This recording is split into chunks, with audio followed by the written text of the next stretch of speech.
그 주제는 청년 세대 및 부동층 전략입니다. 대선 승리의 열쇠가 2030이 있다는 분석이 지배적이고 각 캠프에서도 2030에 대한 어떤 캠페인에 집중하고 있는 것 같습니다.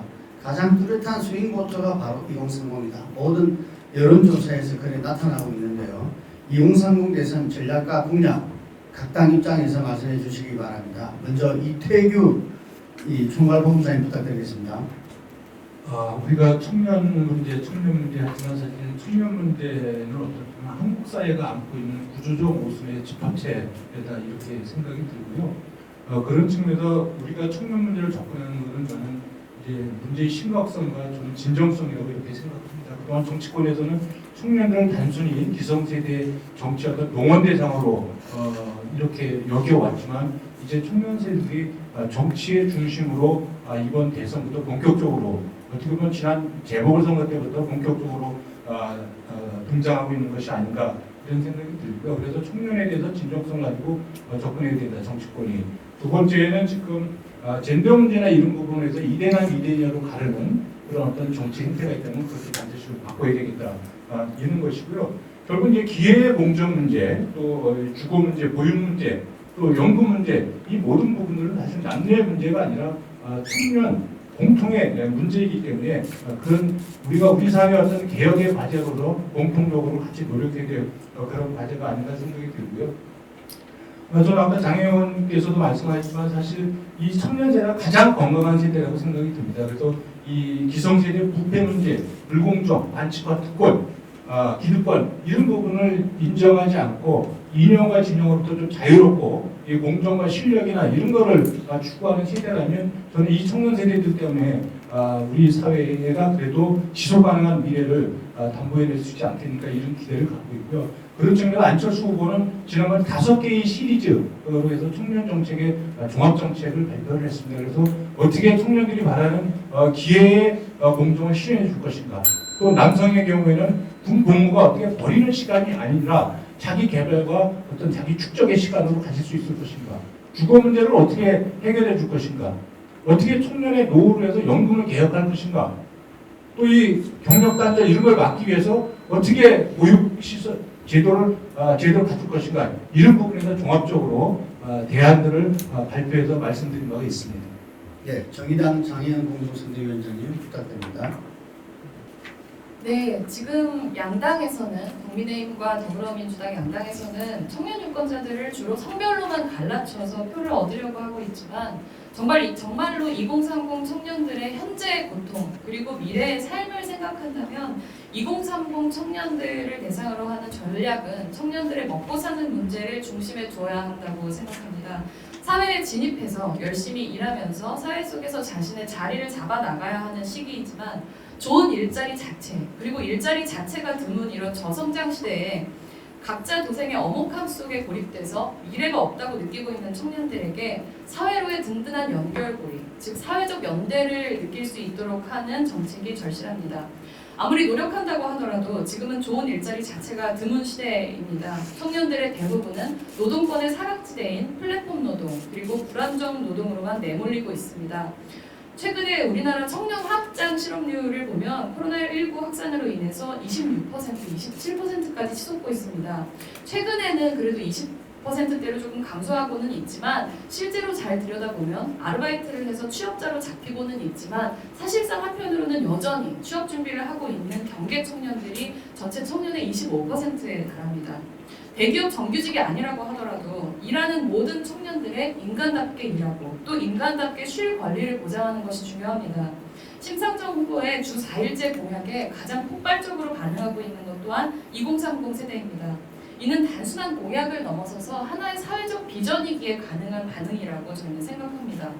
워라밸을 중요하게 생각하고 있는 2030에 일하는 시민들이 인간답게 일하고 또 인간답게 쉬면서 살아갈 수 있도록 고용 형태에 관계없이 모든 일하는 시민들이 노동권의 보호를 받을 수 있도록 하는 신노동법을 도입하고 그 토대 위에서 사회보험을 소득 기반으로 재정비하며 최소 소득 보장이라고 하는 안전장치와 더불어서 주 4일제를 도입하는 것 그리고 지금까지 중요한 사회적 가치를 창출하고 있지만 정작 노동으로서 그 가치를 제대로 인정받지 못하고 있는 다양한 사회적인 노동들을 재조명해서 공공 차원의 생활임금을 보장하는 일자리 보장제를 도입하는 것 역시 정의당의 중요한 청년 공약입니다. 예, 들어보면 지금 국민의힘 안철수와 정의당 심상정 후보는 20, 30대의 승부를 걸고 있지 않나 이런 생각도 듭니다. 최근에 20대의 지지율이 올라서 상당히 이렇게 이 자신만만해하는 우리 민주당 장경태 위원장님 말씀 듣겠습니다. 네, 얼마 전 우리 윤석열 후보를 지지했던 대학생팀 공정의 목소리가 우리 저희 이 지지 철회하고 이재명 후보를 지지해 주셔서 대단히 감사하다는 말씀드리고 싶습니다. 네, 청년 문제 해결을 위해서 저는 여야가 없다고 생각합니다. 2019년 당시에 처음으로 우리가 맨날 청년 정치 하지만 실제 2019년이 돼서야 153개 20조 7,900억이라는 청년 정책과 예산을 찾았거든요. 그 이후에 이 작년에 182개 22조 3천억, 또 올해 306개 23조 8천억이라는 청년 예산과 정책들을 점검하는 총리직속 청년정책 추진단과 청년비서관제를 운영하고 있습니다. 그렇기 때문에 저는 또 올해 8월에도 또 68개 17조 9천억 정도의 청년 특별대책 예산 관련돼서도 제가 반영하려고 했는데 이번에 예결위 과정에서 사실 예결 특위에서 많이 감액돼서 대단히 안타깝고요. 이 요즘 코로나 블루라고 합니다. 이 20대들이 느끼는 사회적 이 불평등과 이 한계 그리고 어려움들이 자살을 생각해 볼 정도로 어려워지고 있거든요. 예를 들면 이 코로나19로 청년의 이행기에서 뭐 영양보고서에 따르면 26.8%가 코로나19 이후 자살을 한번 생각해봤다라는 조사 결과가 있습니다. 2018년 조사보다 10배 늘어난 수치고요.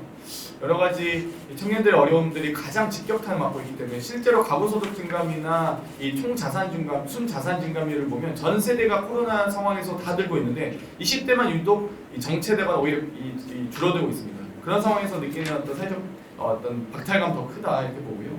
20대, 30대가 보수화됐다라는 얘기들을 많이 하십니다만 저는 보수화됐다고 생각하지 않습니다. 오히려 가장 철저하게 이익 투표할 것이다 이번에. 그렇기 때문에 여러 가지 또 어느 후보도 또 우위에 있다고 보지도 않기 때문에 40대 이상은 투표 성향이 지지 성향이 대부분 다 고착화되고 있지만 20, 30대는 아직도 유동성이 매우 높기 때문에 저희도 열심히 성과로서 하고 싶다. 예를 들면 청년 배당과 장병 이 수당 장병 상해보험이라든지 이 성남시장과 도지사로서 해오면서 여러 가지 이 성과들이 있습니다. 청년 관련된 진정성을 가지고 정책으로 반영하도록 노력하겠습니다. 예, 최근에 김종인 국민의힘 총괄 선대위원장이 특별한 실수하지 않으면은 승리할 것이다의 근간에 바로 제가 보기에는 20대 청년의 어떤 지지가 지난 서울시장 재보선에 드러났던 것처럼 자신하는 것 같습니다. 이준석 당대표도 20, 30대와 60, 70대의 세대포 이론을 주창하고 있거든요. 우리 김경진 위원장 특보단장으로부터 20대에 대한 대책 들어보겠습니다. 20대 지지율이 어느 후보가 높느냐를 얘기하는 건 사실은 우스운 거죠. 근데 중앙선관위 홈페이지에 여론조사 분석표가 다 올라가 있으니까요. 그거 한 번씩 다운받아서 보시면 20대, 30대의 지지가 누가 가장 많이 받고 있는지 그냥 말로 말고 수치로 보실 수 있을 겁니다. 어쨌든 현재 청년의 문제는 큰 틀에서 보면 이런 거죠. 보면 일자리, 대학 졸업하고 제 아들놈도 대학원 졸업하고 취직하는데 한 1년 반 걸리더라고요. 그러니까. 근데 1년 반 만에 취직하면 저는 진심으로 감사하게 생각하고 있거든요. 근데 그게 지금 현재 우리 젊은 애들의 문제인 것 같고요. 두 번째는 이게 저도 아들놈 이제 30대면 30살인데 결혼하게 되면 이 집 문제 어떻게 해나 옆에서 지켜보고 있는데 저는 머리가 지끈지끈 아픕니다.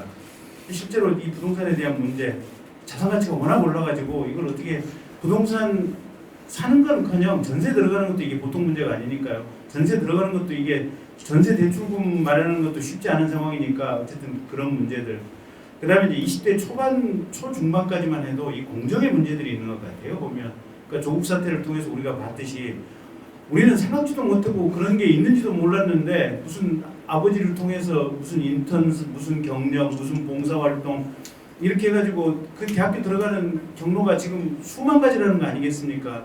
어떤 사람들은 어떤 아이들은 그 경로를 타고 들어가고 어떤 아이들은 그런 게 있는지도 모르고 저희 때만 해도 그냥 학력고사 봐가지고 깔끔하게 몇 점 하면 거기에 점수 맞춰서 지원하고 딱 들어갔었거든요. 근데 요새는 그 경로가 워낙 복잡하다 보니까 이 경로에 대한 정보가 있는 사람들 또는 정보를 돈으로 살 수 있는 부모들만 이걸 만들어내고 있거든요. 그래서 20대 초반 아이들의 이 공정에 대한 문제가 정말 어마어마하게 크지 않나 싶어서 이 문제를 해결해 내는 것이 앞으로 이 다음 대통령의 20대의 가장 핵심이 되지 않을까 싶고 부동산 문제, 공정의 문제 이런 문제들 윤석열 후보가 준비하고 있다 이렇게 말씀드리겠습니다. 네, 지금 아까 여론조사를 이야기했는데 지금 여론조사 지표 중에서 정권 교체가 정권 지지 유지보다도 상당히 높게 나오고 있습니다. 바로 그 부분에 중심에 있는 것이 부동산 정책 실패입니다.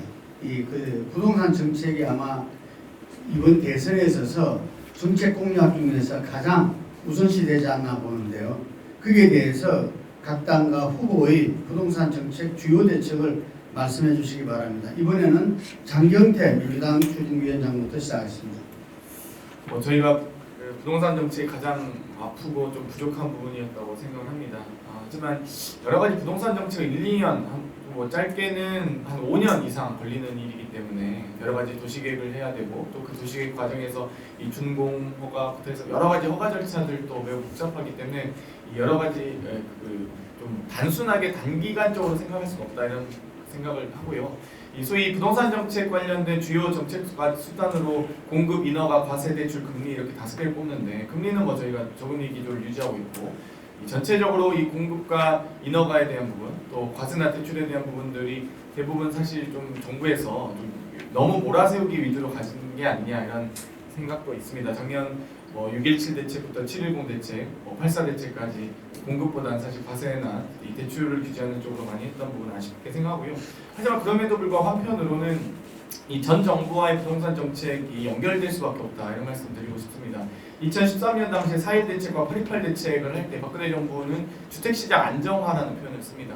여러 가지 그 당시 이제 물론 이 주택시장 자체가 좀 경직돼 있고 많이 위축돼 있는 상황에서 여러 가지 공급도 줄이고 예를 들어 2015년 당시에 최경환 부총리가 빚내서 집사라고 하는 중 2016년에 가계부채 대책회의에서 12만 호 정도의 공급 계획을 7만 5천 호 정도로 줄입니다. 그러면서 여러 가지 애초 좀 공급 계획 자체가 좀 줄어들고 있었다 이런 말씀드리고 싶고요.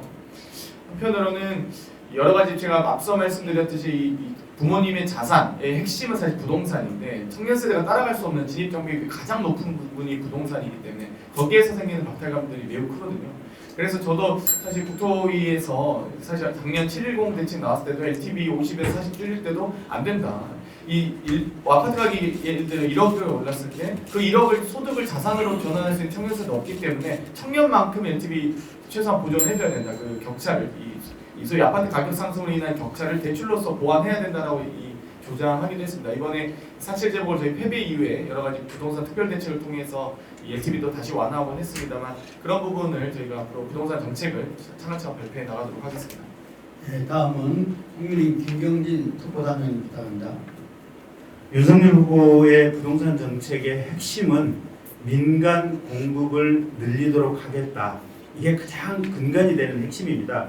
그래서 재건축, 재개발과 같은 규제를 풀어서 어쨌든 도심 주요 지역의 주택 공급을 활성화시키도록 하겠다. 이게 지금 윤석열 후보의 핵심이고요.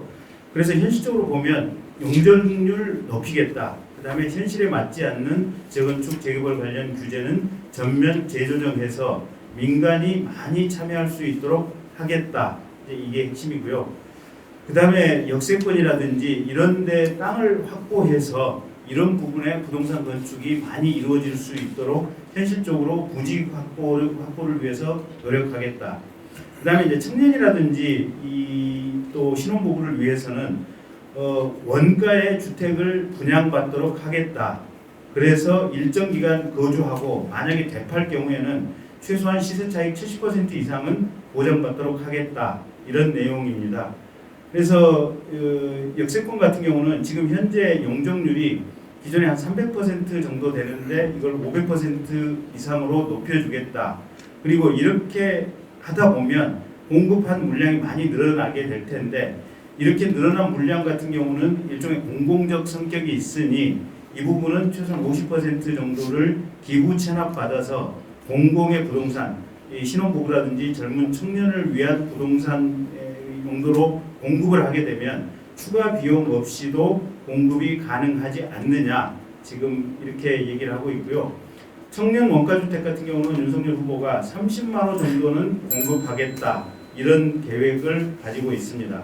그래서 청년 원가주택 같은 경우는 지금 건설 원가로 분양가 20% 정도를 내면 나머지 80% 정도는 장기 저리로 원리금 대출을 해서 충분히 이걸 분양받을 수 있도록 해서 젊은 세대들이 주택을 취득하는데 큰 부담을 가지지 않도록 하겠다 이런 내용을 골반으로 하고 있습니다. 네, 다음은 장혜영 정의당 공동선대위원장입니다. 합니다. 네, 문재인 정부의 부동산 정책은 여론 눈치 보기에 급급해서 제대로 된 정책을 펼치지 못한 데에 가장 큰 실책이 있다라고 저는 보고 있습니다. 집권 초기에 문재인 정부의 지지율은 무려 80%에 달했습니다. 그렇게 안정된 지지율을 가지고 있었을 때 그것을 담보로 힘있고 철학 있는 부동산 정책을 밀어붙였어야 합니다. 하지만 여론의 눈치를 보느라 그런 높은 지지율이 오히려 떨어질까봐 전반적인 보유세 강화를 하지 않고 핀셋 규제를 하는 실책을 저질렀습니다. 저금리가 장기화되는 상황에서 늘어난 유동성이 이런 핀셋 규제를 할 때마다 다른 곳으로 자금이 이동했고 그야말로 구석구석 빠짐없이 투기 수요를 증폭시키는 결과로 이어졌다고 생각합니다.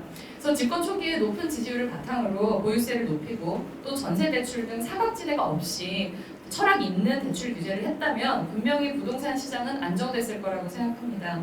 그런데 이미 잘못된 핀셋 규제 정책으로 집값이 오를 대로 오른 상황에서 180석 거대 여당이 되자마자 종부세 인상하고 임대차 3법을 통과시켰습니다.